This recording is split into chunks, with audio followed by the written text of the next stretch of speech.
বাধ্যতামূলকভাবে কোরআন শিক্ষা অর্জন করতে হবে ইসরায়েলি গোয়েন্দাদের।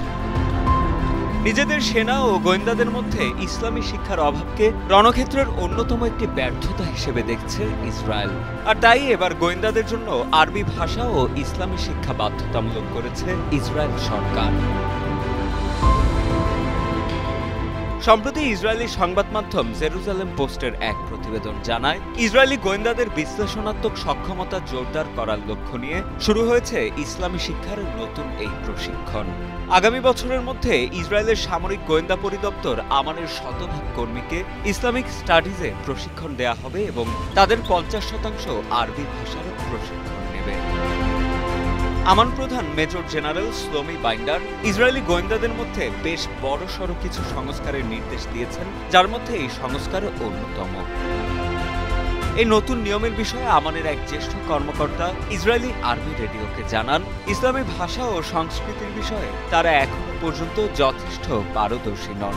তাদের মতে এই ক্ষেত্রগুলোতে উন্নতি করা আবশ্যক। এছাড়া হুথি ও ইরাকি উপভাষায় বিশেষ প্রশিক্ষণের উপরও জোর দেওয়া হবে, কারণ গোয়েন্দারা প্রায়শই হুথি যোগাযোগ ডিজাইফার বা সাংকেতিক বার্তা বুঝতে সমস্যার সম্মুখীন হন। আর্মি রেডিওর সামরিক সংবাদদাতা ডোরন কাদোস জানান, আরবি ও ইসলামিক শিক্ষার জন্য একটি নতুন বিভাগ খোলা হবে। এছাড়া আইডিএফ ইসরায়েলি সামরিক ও উচ্চ বিদ্যালয়গুলোতে আরবি ও মধ্যপ্রাচ্য অধ্যয়নের জন্য নিবেদিত বিভাগ তেলেম পুনরায় খোলার পরিকল্পনা করেছে। এর আগে বাজেট সংকটের কারণে এই বিভাগ বন্ধ করে দেওয়া হয়েছিল, যার ফলে দেশে আরবি অধ্যয়নরত কর্মীর সংখ্যা অনেক কমে গিয়েছিল।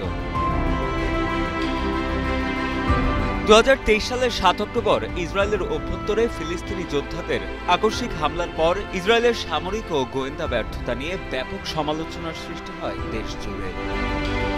ফিলিস্তিন, লেবানন ও ইরানের বিভিন্ন সশস্ত্র যোদ্ধাদের সাথে ক্রমবর্ধমান উত্তেজনার বিভিন্ন প্রেক্ষাপটেও ইসরায়েলের সামরিক কৌশল এবং গোয়েন্দা সক্ষমতার সীমাবদ্ধতা প্রশ্নবিদ্ধ হয়। সেই ব্যর্থতার রেশ ধরেই গোয়েন্দা তথ্য সংগ্রহ ও বিশ্লেষণে এবার ইসরায়েলি শিক্ষা ও আরবি ভাষায় মনোযোগ দিচ্ছে ইসরায়েলি সামরিক বাহিনী। তবে এত কিছুর পরেও কৌশলগত দিক থেকে ইসরায়েলি সেনারা হুথিদের মতো সশস্ত্র যোদ্ধাদের সাথে টিকে থাকতে পারে কিনা সে বিষয়েও সন্দিহান সমর বিশ্লেষকেরা।